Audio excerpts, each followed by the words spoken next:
xa nó có tôi chỉ xa nữa.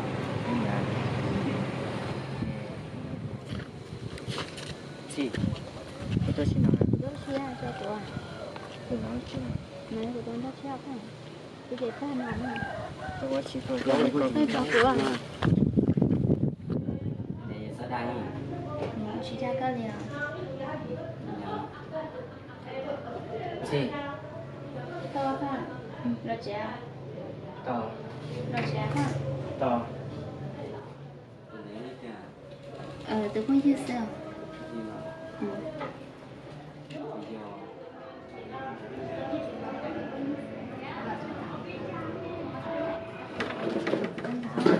Sao à? Bây giờ Nó phải cho con thằng nhau.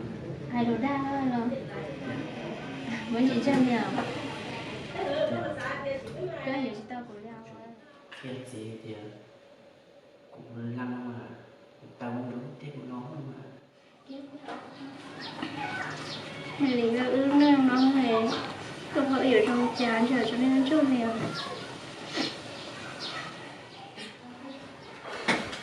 Có cái chồng đã chia nào? Mua cái thứ là cái lẹp của nó mà nhau nó chế nó cũng chỉ mới cái cá xe này cái chỉ bao rồi. Của chị cũng muốn là luôn. Cũng giúp đâu là khéo hết rồi. Em ba đi chơi nó suy đỡ của nó nè, tu nè. Chú thầu có tên con nhỉ không lo nè. Nó té chả. Nên tôi có đã lý rồi. Bây giờ nó tiền thế. Nếu nó nói trong đó thì nhiều sói cha liệu.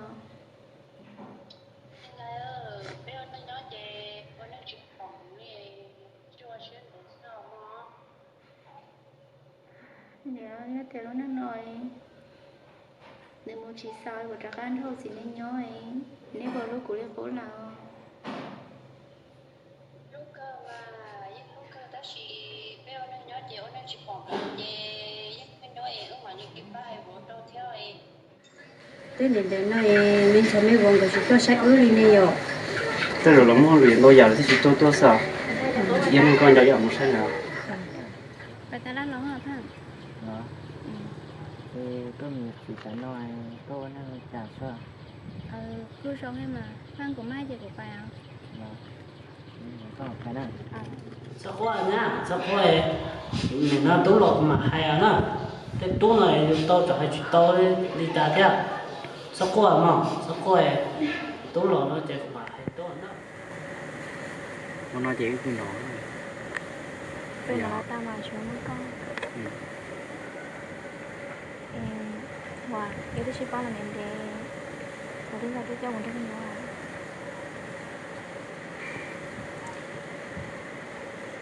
Cô ấy chúng bắt tôi lấy nè. Chúng ngoài lâu chẳng bây giờ ở đâu mình sợ xe nha. Chị ấy cho ở bên thì bản tin làm gì hết kìa. Cũng bắt tôi gì cũng vậy. Được khách bây giờ. mong chiều của Em có chị tới của nè. quả nó bao của tôi của nó Bây giờ có hay coi được của nào là. khi nào mà có màu đỏ nó là một cái máy cả nè Ô, kia này sao? Tôi chỉ chạy của Leon, trái tôi luôn trâu này rồi. Kia nó chỉ có hả? Chào cô, tôi có chỉ chạy của nè. cô ở trên nào hả Cô, chỉ cho có liền à? hả cô ấy chỉ thẳng để nó có thể tao của các sáu tuổi Chú có phải nào? hùa đâu